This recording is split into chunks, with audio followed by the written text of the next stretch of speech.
I took the belt across my back so my son wouldn't have to. Years later, I made them both beg. It started on a Sunday afternoon, the kind of day where silence hung thick in our house until my father decided to shatter it. My son, Arjun, only 7 years old, sat on the living room floor, toy cars lined up in perfect rows. He whispered to himself, making engine sounds, trying to create some small moment of joy in a place that hated happiness. The door slammed. My father stormed in, belt already dangling from his hand, his eyes locked onto Arjun's toys blocking the hallway. Get that junk off the floor. This isn't a garbage dump, he barked, his voice rattling the walls. Before Arjun could move, my father's hand jerked up. The belt rose like a whip. I jumped between them. Don't you dare touch him! My arms spread wide. Arjun cowered behind my legs, clutching my jeans, his little knuckles white with terror. That defiance lit a fire in my father's eyes. He didn't hesitate. The belt cracked across my back. Once. Twice. Again. Each strike sharper than the last. My shirt tore under the leather. Pain seared through me, but I bit down on my lip until I tasted blood. I wouldn't let Arjun see me fall. My mother stepped out from the kitchen, a slice of cake in her hand, hair done like she was heading to a party. She leaned against the door frame, watching like it was entertainment. Don't ruin my mood with your crying, she sneered, taking a bite. You always act like protecting that kid makes you special. Newsflash, he's as useless as you. Arjun's sobs filled the room. He tugged on my shirt, begging me to stop taking the hits. Mommy, please, he whispered, his voice breaking. But if I stepped aside, those lashes would land on him. I'd rather bleed 1,000 times than watch my father carve scars into my boy. The belt came down again. This time I stumbled forward, knees hitting the floor. My father yanked my hair back, forcing me to look up at him. You don't tell me who I can discipline, he growled. Spit hitting my face. That brat needs to learn where he stands. My body screamed in pain, but I turned toward Arjun. Stay behind me, I whispered, voice shaking but firm. I locked eyes with him. A silent promise. No matter what, he would never be alone. My mother rolled her eyes like the scene was a nuisance. This is pathetic, she said flatly, always throwing yourself in front of blows like some martyr. You think anyone thinks you? You think anyone will remember your sacrifices? The only thing you're doing is wasting our time. Arjun shouted back at them for the first time in his life. Leave my mom alone! His tiny voice cracked, but it echoed with more courage than they'd ever had. My father froze, glared at him, then raised the belt higher. That was the moment I lunged. I took the strike full across my shoulder blades. The sound echoed like a gunshot. I collapsed forward, face pressed into the carpet. My back throbbed, skin raw, but I wouldn't let them hear me scream. Silence became my shield. My father grunted, disgusted, tossed the belt on the table. Pathetic, he muttered before stomping away. My mother followed, licking frosting from her fingers, tone casual. Clean up your mess before guests arrive tonight. I don't want bloodstains ruining the house. The front door slammed shut. I was left on the floor. Arjun kneeling beside me, small hands trying to lift me, eyes wide and wet. Mommy, don't leave me, he whispered. I forced my trembling body upright, wrapped my arms around him. My tears finally fell, not from pain, from rage. In that moment, something inside me shifted. My parents thought they broke me with leather and words, but all they did was ignite something deeper. My back burned, but so did my resolve. I pressed my forehead to Arjun and whispered, they will regret this, I promise you. One day, they will regret everything. And I didn't dare complain. In this house, pain was weakness, and weakness was a weapon they used to humiliate me. Arjun never left my side. He followed me from room to room, carrying his toy cars in his little pockets, offering me the blue one whenever he noticed I was hurting. "This one's fast, Mommy," he said softly one night. "It'll take us away from here." His words hit deeper than the belt. My 7-year-old was dreaming of escape when all he should have been thinking about was school, birthday parties, Saturday morning cartoons.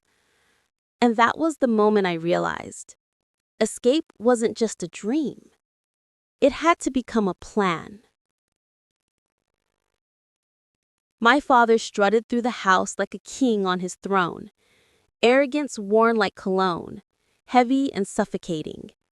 Whenever he glanced at me, I saw satisfaction in his eyes, like he'd won some battle by breaking my skin. He didn't notice that every night while my body healed, my mind sharpened. My mother was worse in her own way. She didn't use belts. Her tongue was sharper than any leather strap. She'd walk past me while I was cooking for Arjun and scoff. "Still hobbling? Don't make dinner taste like your pity." When I handed Arjun a plate first, she sneered, "You spoil that boy. No wonder he's weak." I bit my tongue until it bled. Every insult, every lash of cruelty, I stored inside me like fuel. I stopped arguing back because rage wasted energy. Energy had to be saved for something bigger. One night, as Arjun slept beside me on the thin mattress we shared, I stared at the cracks on the ceiling and let my mind wander into dangerous territory. Revenge. Not the kind you do in a flash of anger. Not screaming, not smashing dishes, not running away and hoping they'd feel guilty. My parents didn't feel guilt. They only understood power. If I wanted to shatter them, I needed to strike where it hurt most: their pride, their comfort, their control.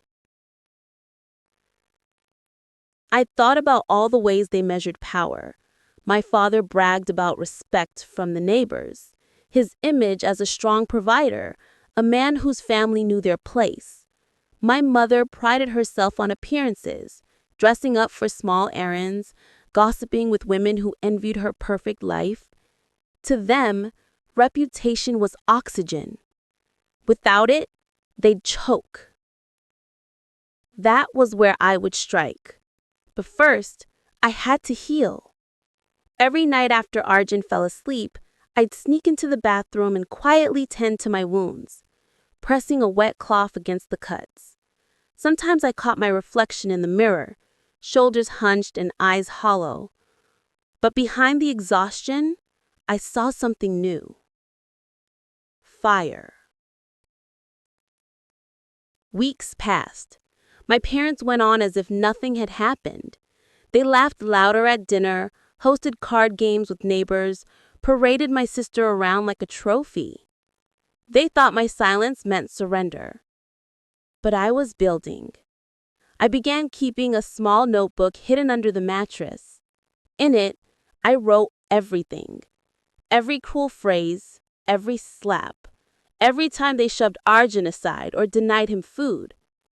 I didn't know yet what I'd do with it, but writing made me sharper. I wasn't just a victim anymore. I was documenting evidence, building a weapon made of truth. Arjun noticed me writing one night. "Is that homework, Mommy?" he whispered. I smiled faintly. "Something like that, baby." I didn't tell him it was survival. Then I turned the knife. I knew my father had been boasting about running for a small local council seat. He bragged to anyone who'd listen that the town needed a real man with real values. I made sure every detail of his cruelty reached the right ears. Letters slipped into the hands of those on the selection board. Not wild accusations, clear, chilling truths. The beatings, the neglect, the way they mocked a bleeding daughter and laughed at a child suffering. The nomination was quietly dropped. My father raged around the house, slamming cabinets, shouting that people were jealous of him. My mother hissed about backstabbers.